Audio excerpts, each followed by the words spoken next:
ஸ்ரீரங்கம், திருவரங்கம், இது வெறும் பெயர்தான். ஆனால் இங்கே இருக்கக்கூடிய கோடிக்கணக்கான பக்தர்களுக்கு இது ஒரு தனி உலகம். உலகளந்த பெருமாள் பார்க்கடல் சூழ சயனித்திருப்பது போல இங்குள்ள பெருமாள் காவிரி கடல் சூழ சயனித்திருக்கிறார். திவ்ய தேசங்களில் முதல் தேசம், 108 திவ்ய தேசங்களில் ராஜகோபுரமாக திகழும் தேசம். ஆராத வருளமுதம் புதிந்த கோயில், அம்புயத்தோன் அயோத்தி மன்னர் கழித்த கோயில், தோளாத தனி வீரன் தொழுத கோயில், துணையான வீடனுக்கு துணையாம் கோயில், சேராத பயனெல்லாம் சேர்க்கும் கோயில், செழுமறையின் முதலுக்கு சேர்ந்த கோயில். இந்த ஊரோட அமைப்பை நீங்க பாத்தீங்கன்னா, பார்க்கடல்ல எப்படி 7 கடல்களை தாண்டி நாம வைகுண்டத்தை அடையிறோமோ அதே மாதிரி இங்கே 7 பிரகாரங்களை தாண்டி உள்ளே நாம பெருமாளை சேவிக்கிறோம். அவங்களுக்கெல்லாம் அரங்கன் வந்து அவங்க குடும்பத்துல ஒருத்தர். அவங்க அந்த அரங்கனை விட்டு பிரிஞ்சு ஒரு நிமிஷம் கூட இருக்க மாட்டாங்க. அரங்கன் சாப்பிட்டாதான் அவங்க சாப்பிடுவாங்க. அரங்கன் சந்தோஷமாயிருந்தா அவங்க சந்தோஷமா இருப்பாங்க. இந்த ஊர்ல எப்பவுமே ஆனந்தம்தான், உற்சவம்தான், கொண்டாட்டம்தான்.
நம்ம பாரத தேசத்துல அதிசயங்களுக்கும் அற்புதங்களுக்கும் பஞ்சமே இல்லை.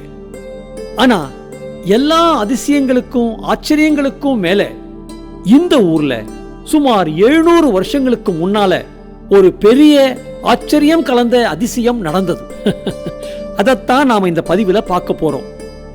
இது எல்லாத்துக்கும் மேல ரங்கன், ரங்கநாதன் என்று சொல்லப்படுகின்ற இந்த பெருமாள் நம் பெருமாள் அப்படின்னு கோடிக்கணக்கான பக்தர்களால் அழைக்கப்பட போகின்ற சம்பவம் நடந்த கதை.